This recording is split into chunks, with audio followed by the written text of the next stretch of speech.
Okay, let's just jump right in. You know the feeling, it's the middle of a crazy shift, you're juggling a million things, and you know deep down you just can't do it all yourself. That feeling? That's exactly where delegation comes in. It is one of the most powerful skills a nurse can have, but for so many of us, it's also one of the scariest. So today, we're going to tackle that fear and turn it into empowerment. Come on, be honest.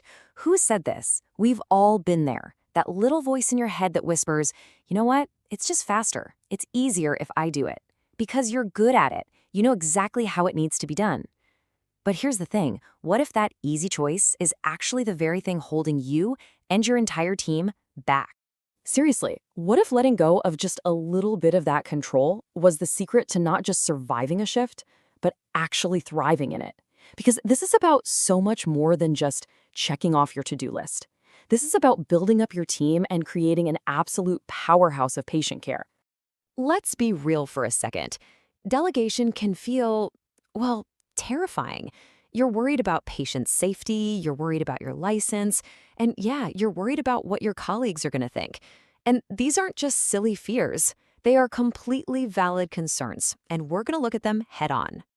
Just look at this list. Does any of this sound familiar? The fear of liability, of being blamed if something goes wrong, the fear of losing that hands-on control, that nagging thought that no one can do it as well as you. Or maybe you're worried about piling more work onto your already swamped coworkers. These are the roadblocks, and we're about to learn how to drive right around them. So, how do we get past those roadblocks? It all starts with a really simple but incredibly powerful shift in how we think about this. Stop thinking about delegation as just getting stuff off your plate. Instead, start seeing it as a way to build up your team. It's really about moving from being the star player on the court to being the winning coach on the sidelines.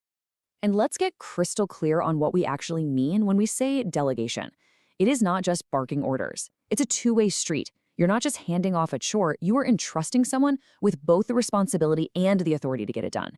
And this part is key. They have to willingly accept it. Oh, this slide right here is so important. People mix these two up all the time. An assignment is just part of someone's job description. A tech is assigned to take vital signs. That's their role. But delegation is different. That's when you, the RN, empower a team member to act on your behalf. You're giving them authority. And that, right there, is a total game changer. And when you really get this right, it's not just a win for you. It's a win for literally everyone. You get to focus on the complex, critical thinking stuff that only you can do. Your team members get to grow their skills and their confidence. Your whole unit just works better. And the ultimate winner? The patient. It's this incredible ripple effect of success. Okay, so if that fear of making a mistake is what's holding you back, you are going to love this next part. The 5 rights of delegation is basically your secret weapon. Think of it as your safety checklist before you delegate anything. 5. That's the magic number. That is all you have to remember. These 5 principles are your guide, your safety net, your path to delegating with total confidence. Let's break them down. First up, the right task. And this one is huge. Bottom line, if a task requires your clinical judgment, your nursing assessment, your brain, you can't delegate it. Period. We're talking about tasks that are routine, predictable, and don't involve a lot of, twists and turns. Next, the right circumstances. This is all about having good situational awareness. Is the patient stable? Do you have the equipment you need? Is the person you're asking already drowning in other tasks? You have to look at the whole picture before you make the call. Third, we have the right person. This is where you get to be a bit of a matchmaker. You're not just looking for any warm body who's available. You're looking for the person who has the right skills, the right training, and the right experience for this specific job. Number 4, right direction and communication. Oh man, this is where things can really go off the rails. You have to be crystal clear. Vague instructions are a recipe for disaster. Be specific. Tell them what you need, when you need it by, and what to watch out for. And finally, number 5, right supervision. Just because you've handed off a task doesn't mean you've disappeared. You are still the captain of this ship. You're still accountable. That means you need to check in, see how it's going, and give feedback. It's all about closing that communication loop. Okay, so you've got the 5 rights in your back pocket. That's the what. Now let's talk about the how.